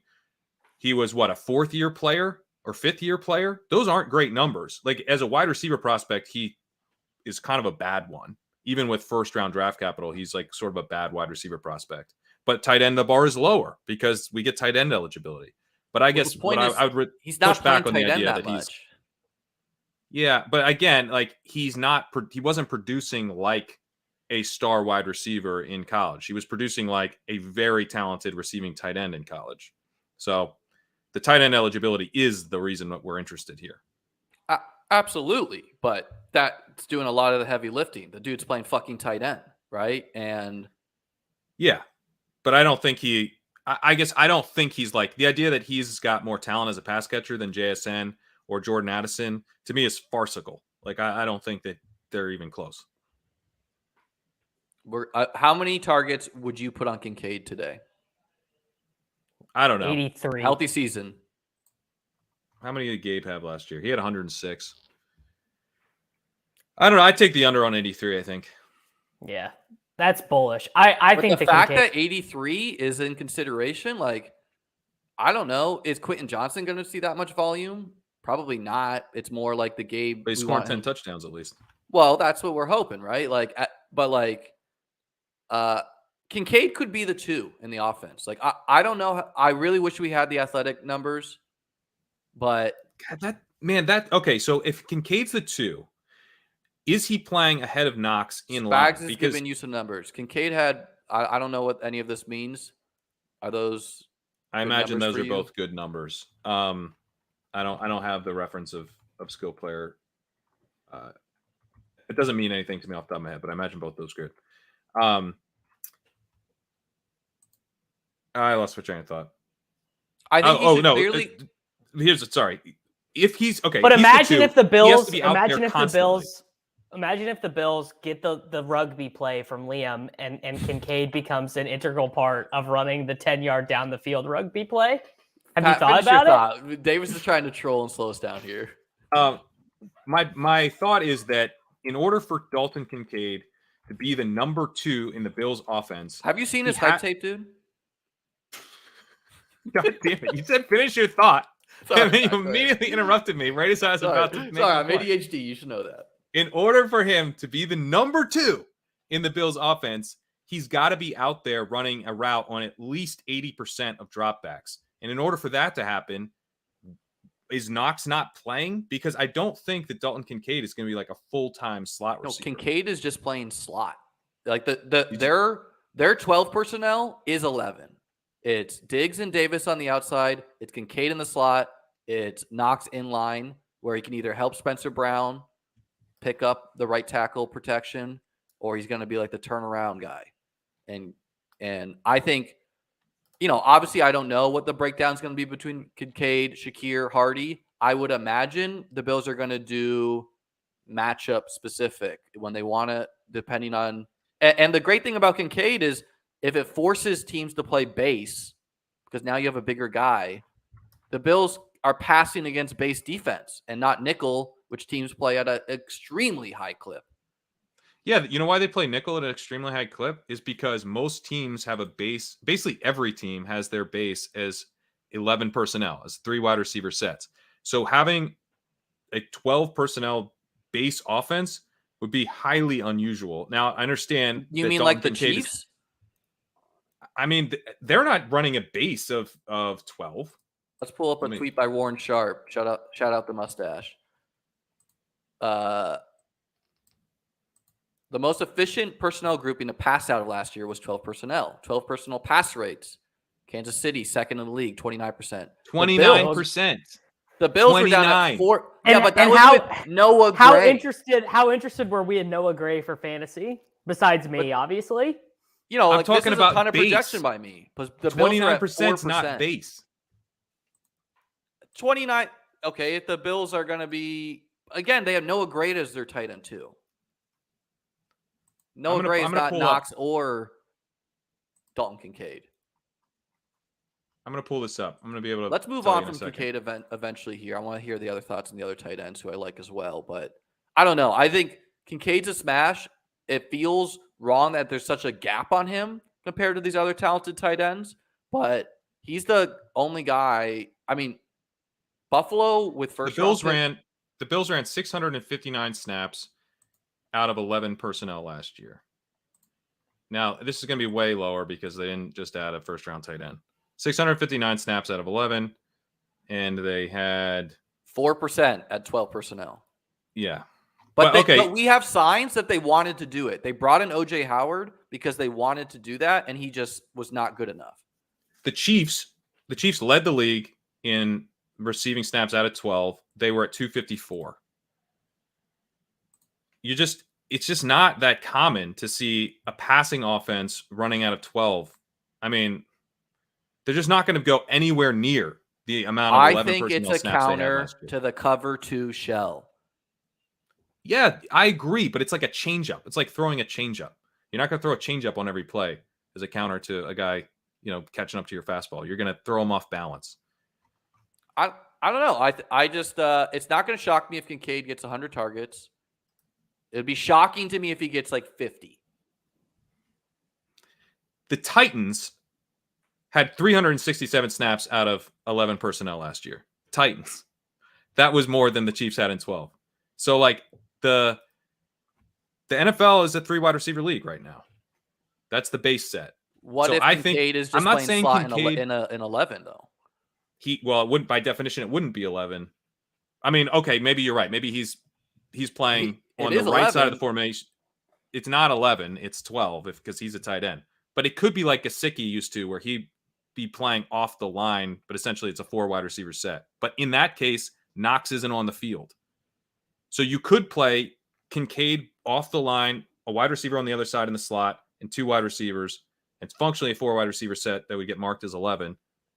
But Knox isn't on the field, and that's just my point, is that I think in order for Kincaid to really pay off, it has to come to some extent at the expense of Knox. I think Knox is overvalued in best ball right now. He should drop, but I don't know. Like, I'm taking Kincaid over Dalton Schultz in gang. I am taking him after Evan Ingram. Dalton Schultz and who? In gang. And Dalton Schultz and below. Give me Kincaid. I mean, Schultz is so gross that I guess I'm not going to push back on that. But Sam Laporta, I like a lot. He's rising. Michael Mayer, I like a lot. Luke Musgrave, not as high on because they also took Tucker Kraft. Bretton Strange, I don't think anyone's too high on with Evan Ingram still being there, but I don't know. Luke Schoonmaker, a guy I like a lot. Davis, what is Schoonmaker going to be Dalton Schultz, or is he not going to see the field? Jake Ferguson is the way better analog to Dalton Schultz. Like, hung around on the roster, kind of played well when he came in. I think that I think them not taking Kincaid, Laporta, or Myers said that they thought they were all too expensive, that they preferred to just the Bills get a guy. traded ahead of the Cowboys to secure Kincaid. Well, the rumor was that they were horny for Michael Mayer, which appeared to be wrong.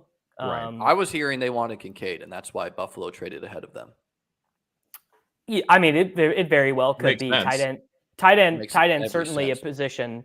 Tight end definitely a position of need for the Cowboys. I think probably now what they're hoping is that Gallup plays way better than he did last year, and that they don't have to, that actually probably they're hoping that they just can get Blake Jarwin level production out of Ferguson. Honestly, out of the combo of Ferguson, Hendershot, and Schoonmaker. What a weird group of names they have. I'm not taking those other dudes. I'm taking Schoonmaker. I don't care that it's the same lesson we had in BBM2 with Dalton Schultz and who was the guy before?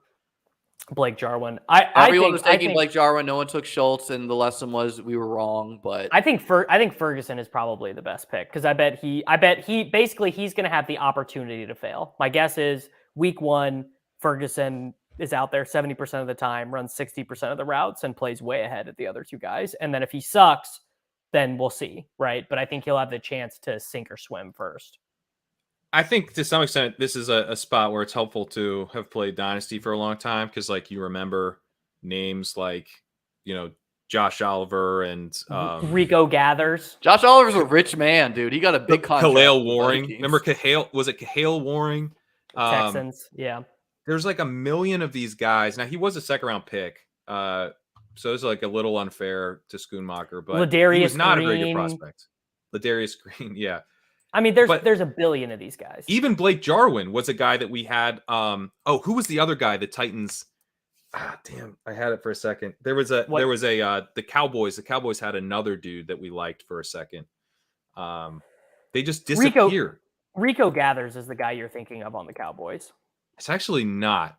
It's someone else. Maybe it'll come to me. But there's been a million of these tight ends who we just, and Schoonmaker was not a very good prospect. He never was very productive as a receiver. I was pretty surprised that he got taken where he did. James Hanna. James Hanna. That's not, you're proving my point, but that's not who I'm thinking of.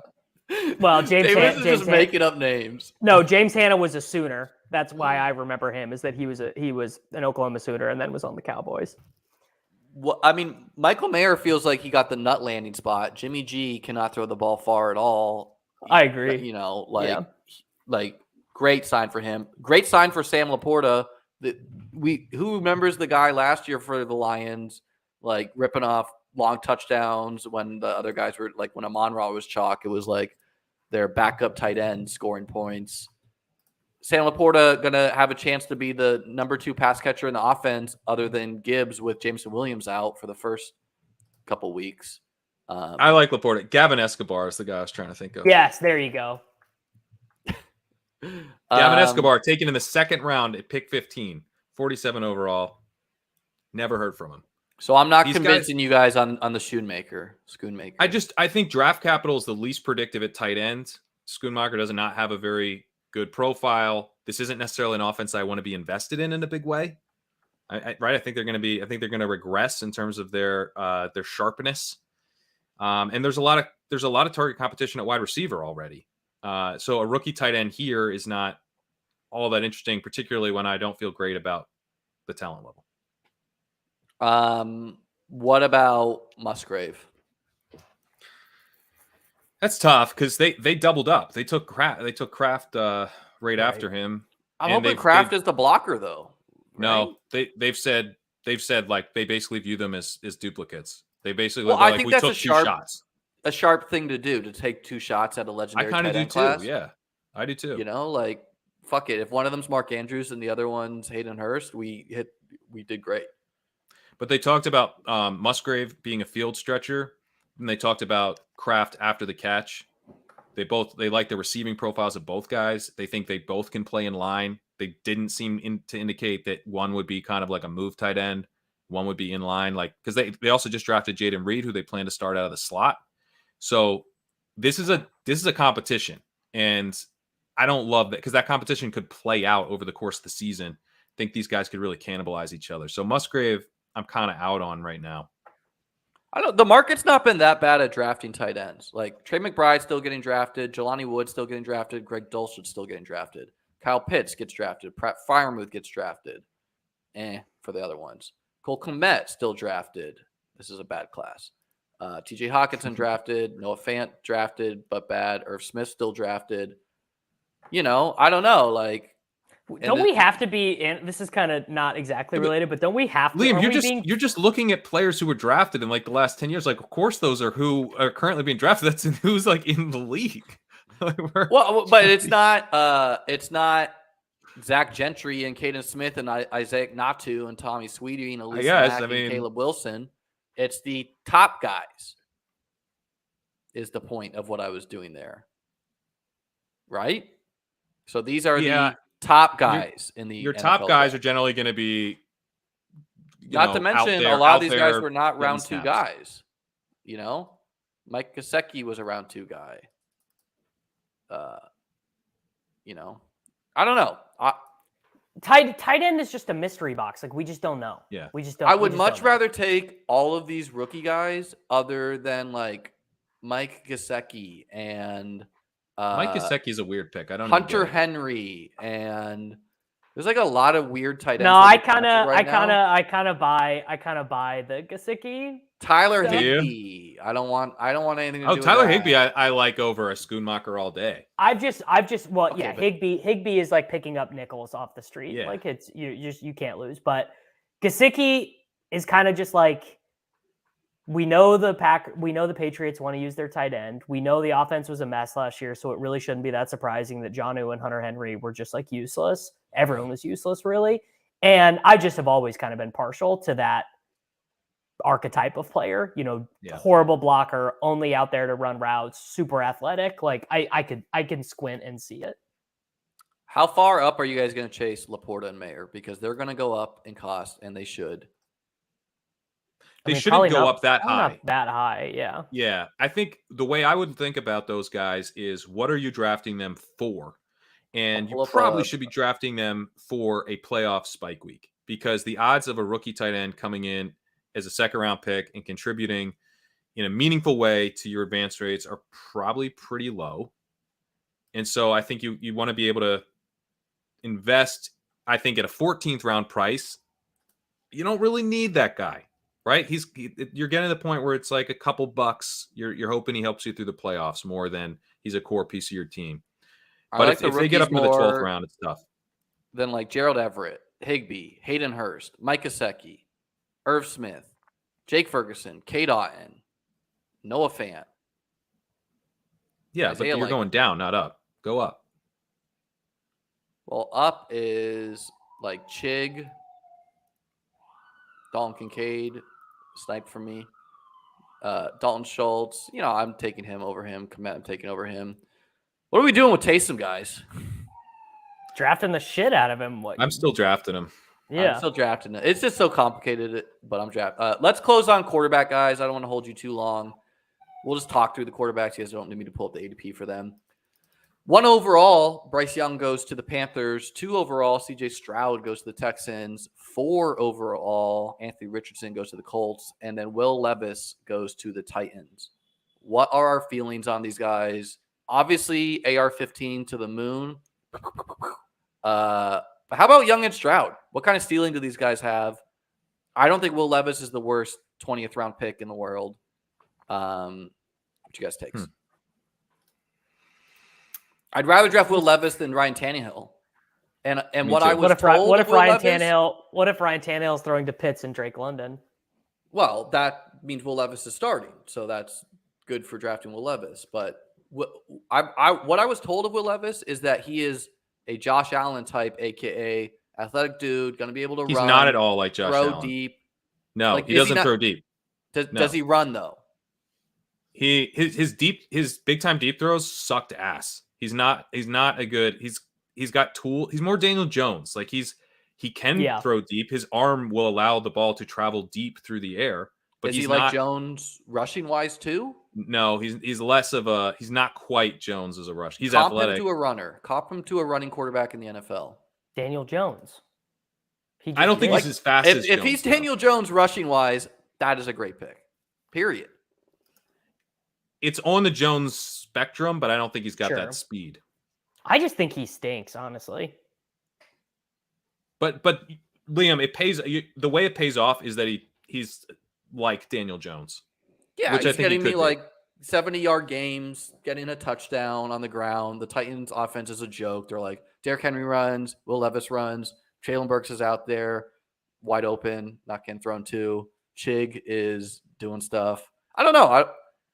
Let's focus on Stroud and Young. What kind of like ceiling do these guys have compared to veterans? Like, would you rather have Derek Carr or the 2 rookies? Would you rather have Matt Stafford or the 2 rookies? I definitely like Stafford over Stroud, I think. But Stafford, I think, is kind of a cheat code.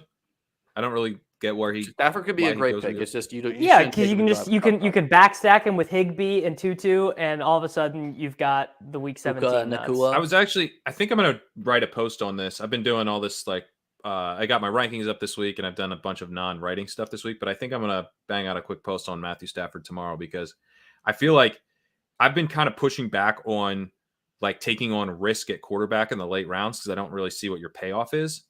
But I think Stafford, I get the payoff. The payoff's big, and the payoff comes stacked. You're getting him. You can get boxed out of a stack and then go Stafford, Van Jefferson, Tyler Higbee, and Tutu Atwell. You get a triple stack with the dude. He's Kirk Cousins if he hits. I think he could be bigger than Kirk Cousins. I mean, he was going in the 8th round? It's hard for him to beat that in ceiling wise as a season wise, but well, I mean, a couple years ago, he was very productive. He was going. He's that type of archetype drafts, right? Tom Brady, Yeah. Cousins. It's just where's his elbow out at? I have no idea. I have no idea if his elbow's healthy. It might not be healthy. That's a big risk. But to me, he doesn't have job security risk. He doesn't have pass attempt risk. If in fact the pass attempts could balloon because they might stink. So it's like it's binary. Is he healthy? And it seems like he probably is. Or there's a good chance. There's a good enough chance for the price that he is. So I think he's like kind of amazing compared to like Stroud. Like Stroud is not going to generate spike weeks, right? You don't think so? I don't really think Bryce will either. Bryce probably won't. I'm more partial to Bryce because I like him better as a prospect. I don't know. He went 101, so it's like this guy's got to be like, I don't know. Derek Carr didn't go 101 in his draft, right? Yeah. Like What was Baker Mayfield's biggest spike week? That's a good His question. rookie year for the Browns. Baker, Because he was pretty popular after his rookie year in Dynasty. He was super expensive. I feel like the NFL has gotten better at scouting quarterbacks since then, but who's to say? The sample's so small. Baker Mayfield's best game was 376 yards and 3 passing touchdowns. What is Zero the rushing. comp for Bryce Did he rush at Young all? and CJ Stroud to pros? Is Young like Tua? Yeah, Young is kind of Tua. Better Tua? Mobile Tua? Just Tua. Well, he's smaller. Mobile, he's run around Tua. He's not going to run forward for yards necessarily. Run around in the but back. He's gonna do the rust stuff. I think where he does that, the little and then throws. Yeah. Okay, so And he's like Stroud. Russ. Stroud is kind of like Kirk Cousins, kind of like Kirk Cousinsy. But he is like he does have a 4.5 40. I don't think that's he? true. I don't think that's true. I thought that's what I saw. Like Pretty sure he that's is not true. But back. to your He just point, didn't, yeah, 4.79 40 at the pro. Oh, day. who's counting? 4.79. Who cares? But So, no. But seriously, like when Just a your couple tenths. wide receivers are Chris Olave, 3 tenths. JSN, and Garrett Wilson, why would you be running in college? The When your difference- wide receivers are Nico Collins and Nathaniel Dell, you might have to run a little bit more. 4.7. So I don't know. I don't think Tank Dell makes you run more. Tank Dell's a tiny little underneath guy. You draft Tank Dell so you can go boop. You hope, and then the linebacker's just in front of Tank Dell, and you're like, where is he? I guess. to But Liam's point, CJ Stroud said during the combine stuff, he said, I wish I would have run a little bit more because I can do it.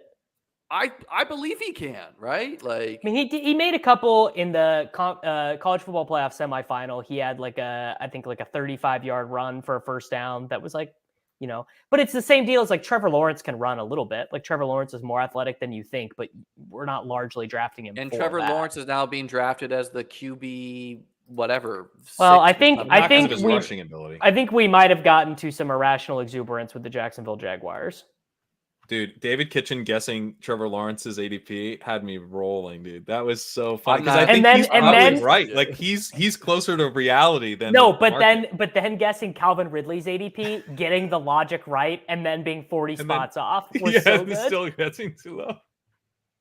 I mean, I don't know. I'm very What a- excited about what the a Jaguars gem. passing game. I agree that it's a little ridiculous. He's close to Burrow and Lamar, but just to close out the rookie QBs, I think they're all great picks, all 4 of them, for best ball purposes. Not going to be surprised if Young, if everyone except AR has a really low floor, but maybe the offenses just suck so bad too, passing wise, with Young and Stroud that it makes them tough to click. And it's much easier to stack, like a Bryce Young late than, I don't know, a Jordan Love or a Derek Carr. Right.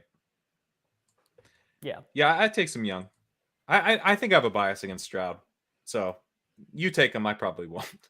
I just think they're on bad. I've they're on done bad some teams. drafts with Anthony Richardson and just one of younger Stroud, which is maybe pushing it for QBs. But if Anthony Richardson is Justin Fields, you don't need a lot else. And if he's not, well, it probably wasn't winning anyways with an extra Desmond Ridder or something. Right.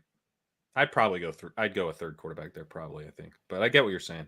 And maybe not with Richardson where he's going to be priced. Maybe you don't want to. I mean, he is. At first, it was like, can we take him over Daniel Jones? And now it's like, yes. Yeah. the question is going to be Watson. I think that's the question. That is a lot of projection for a guy who used to be viewed like Josh Allen and Pat Mahomes as far as a fantasy asset. I think that's that's the question the market's going to ask you, I think.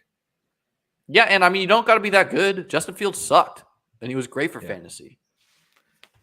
All right, guys, we were planning on going an hour.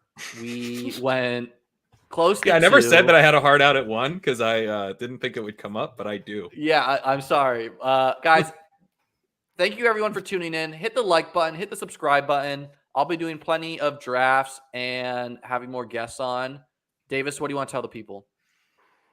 All the usual stuff. Sports Grid Fantasy Football Podcast, the Takecast, Sports Grid. It's on every day. You can watch it. It's probably on at the airport or your local bar as a divorced dad television. So go check it out. Corain? LegendaryUpside.com. You can get $30 off your first year at legendaryupside.com/early. I am also right now able to give you a $50 credit on Underdog. If you fill out a form after signing up, you got to fill out the form so I can send the username over to Underdog. Otherwise, I can't get you the credit. This is led to a little bit of a spike in signups, I will say, and there's a limited amount of these credits. So if that's something you're interested in, I'd recommend going ahead and signing up for the early bird special. Again, legendaryupside.com/early and get that credit. If you want to easily follow these guys on Twitter, the link to follow them is in the YouTube description below. The link to join my Discord is in the link below. We'll be back. I'll be on Ian Harted's stream tomorrow, and gonna probably do a draft stream myself too, because I'm doing one stream a weekday for the month of May until I go to the World Series of Poker. Won't always be a draft stream. Sometimes it'll be guest streams. Make sure you follow these sharp gentlemen. Always enjoy talking with Davis and Pat, the two dudes who were on my channel the most last year. So, Davis, I think it's time for a little run good to go your way. You just got to stop taking CEH in the second round, and we're going to get there. If someone could ship me like a cool $1 million in one of these tournaments, it's really all. I'm not asking for much, honestly. You got to ship yourself, dude. You got to pull yourself up by your bootstraps. That's the way this works. By the way, I'm going to be over on. You join the political elite, and all of a sudden you're telling me to fucking pull myself up by my bootstraps. Not a man of the people. Guys, not who's relatable this now? Country. Who's relatable now, guys? Yeah, obviously it's that's ridiculous. I do want to say I'm going to be over on Spike Week. That's why I have a hard out at 1, and I'm going to be announcing another promo for Legendary Upside over there. So you should check that out and check out my best ball ranks. They're up. All right, and if you're listening on Apple Pods, hit the follow button or whatever you do there. Peace out, everybody.